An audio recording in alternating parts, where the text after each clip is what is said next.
तो welcome back guys, आपका मेरे यूट्यूब चैनल में स्वागत है।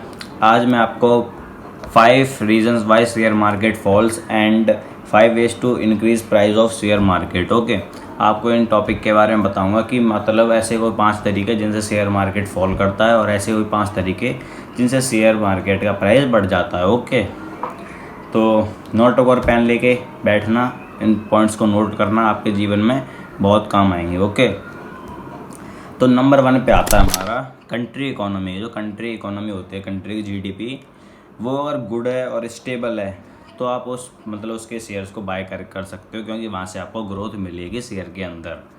अगर कंट्री की इकोनॉमी बैड है और अनस्टेबल है तो आप वहाँ से मार्केट डाउन जाएगा ही जाएगा। ओके, और जो सेकंड नंबर पे आता है हमारा वो है डेली न्यूज़। ठीक है, जो हमारे मार्केट के अंदर डेली न्यूज़ आती है, पहले तो हमें ये चेक करना होता है कि वो पॉजिटिव है या नेगेटिव है। अगर पॉजिटिव है तो वहाँ से शेयर मार्केट ग्रो करेगा, अगर नेगेटिव है तो वहाँ से फॉल कर जाएगा। ठीक है, न्यूज़ का बहुत ज़्यादा इंपॉर्टेंट रोल होता है शेयर मार्केट के अंदर। ओके, नंबर 3 पे आता है इन्फ्लेशन।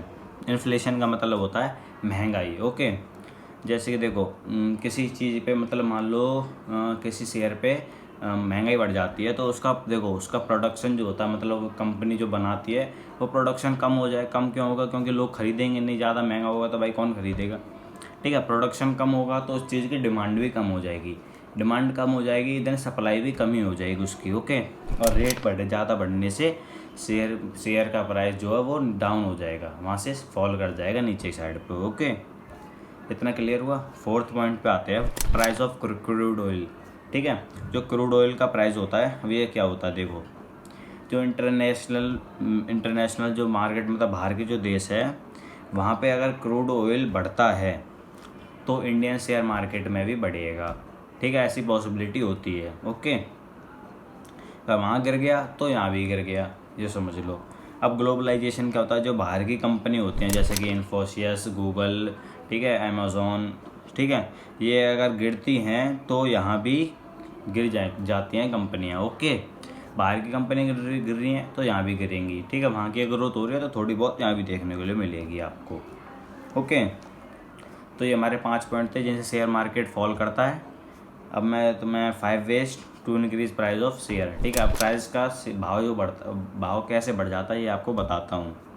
फर्स्ट पे आ जाता है ऑर्डर मिलता ही तो बढ़ेगा। ठीक है, देखो फर्स्ट पे आता है ऑर्डर। ठीक है, जब किसी कंपनी को मान लो ऑर्डर मिलते हैं कि ये प्रोडक्शन हमें करना है तो वहाँ से उसका भाव बढ़ेगा। जैसे वहाँ से सेल्स बढ़ेगी, उस कंपनी की सेल्स बढ़ेगी तो उसका रेवेन्यू भी बढ़ेगा, जो उसका प्रॉफिट होता है वो भी बढ़ेगा। तो प्रॉफिट बढ़ेगा तो कंपनी का जो शेयर है वो भी ग्रो करेगा। ओके, नंबर 2 पे आता है सेल्स। अगर कंपनी की सेल्स बढ़ेगी उसके बाद जैसी सेल्स बढ़ेगी उसका रेवेन्यू मिलेगा, रेवेन्यू बढ़ेगा तो उसका शेयर प्राइस भी बढ़ेगा। ओके, और नंबर 3 पे आता है हमारा जॉइंट वेंचर। ठीक है, जॉइंट वेंचर क्या होता है, वो कंपनियां ज्वाइन होकर वर्क करती हैं। देखो जॉइंट वेंचर वो होता है, 2 कंपनियां हैं, मान लो ए एंड बी। ठीक है, अगर ए काम कर रही है, मतलब जैसे कि मान लो तुम 2 जन हो, 2 लोग हो।